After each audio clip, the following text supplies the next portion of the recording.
Hey, what's going on YouTube? Welcome back to another video. Today's one's going to be a short one explaining some of the seasonal triumphs that some people might not be aware of, and I just wanted to go over some of the little tips and tricks you guys can use and take advantage of to help just bang out these triumphs and get this done quicker. So during the season of the Splicer, Bungie came out and introduced what's called Expunge missions.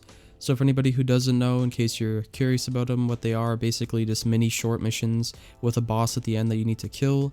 They also came around with corrupted versions of these missions, which you can use your corrupted key code to actually open a chest at the end and receive Season of the Splicer loot and currency. So if you're somebody who wants to go for the Splicer title, you want to make sure that you head over to the helm and talk to the servitor.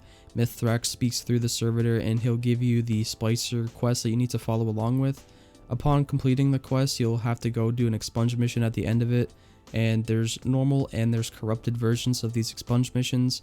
Only the corrupted versions give you access to the chest at the end that you use your corrupted key on to open, so just keep that in mind as well. So just keep in mind that as you follow the quest line, you'll slowly unlock all of the expunge missions, and then eventually you'll start to unlock all of the corrupted versions of them as well. So just remember that you have to follow this quest line in order to unlock all of them. So to see the triumphs for this activity, what you want to do is head to your triumphs tab, go to Season of the Splicer, and head down to activities. It sees bottom 4 right here, so we have complete all expunge missions, complete them without dying, complete them in under 10 minutes, and defeat champions in expunge. Those 4 triumphs can be done in any, except for obviously the first one. The first one you have to actually follow the quest line and do all 7 of them, but these other 3, lossless compression, quick hack, and brute force, you can actually do those in any of the expunge missions. Also, there are specific seasonal challenges for certain expunge missions, so make sure to go ahead into your quest tab, click on seasonal challenges, and look at the ones you haven't done and see if the reward is worth it or not for you to actually do it. Many of the seasonal challenges are actually worth doing because they usually offer a ton of bright dust and a good amount of XP, so just keep that in mind. So the specific expunge mission you want to do is over on your rope out on your destinations. It's up here. It's the Expunge Corrupted Tartarus. Once you actually unlock the corrupted version, this is the one that you actually want to go in and farm and use your key codes on. So the reason you want to do this expunge mission over all the others is because it's the shortest one, which is the one you'll be able to get through the quickest and unlock the corrupted chest at the end with your corrupted key codes.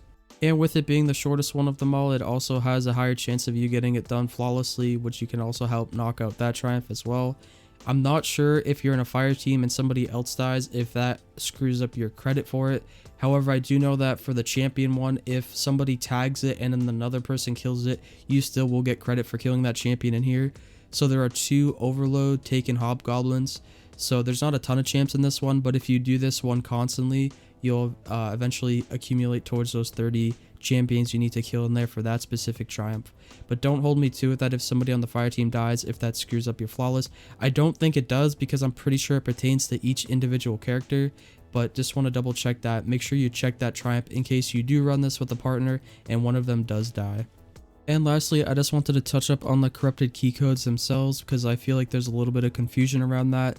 So what you want to do is go basically just play the game anywhere, primarily in PvE. I'm not sure if it can even drop in PvP, but every X random amount of kills in PvE, usually several hundred kills, somewhere around there, you'll get a corrupted key code to drop from a mob.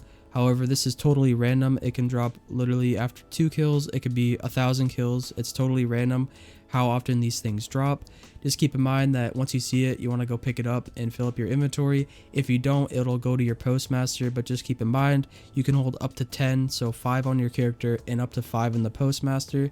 So make sure that you actually go check how many you have, and then if you need more space, make sure you go run this mission a few times to use up a couple of those key codes, so that way you can make room for more of them. But anyways, that's gonna do it for me today, guys. Thank you for watching. If you found the video helpful, be sure to give it a thumbs up and drop a comment below, and consider subscribing to the channel if you want to see guides and other content like this in the future. And that's gonna do it for me today, guys. Thank you for watching again, and peace out.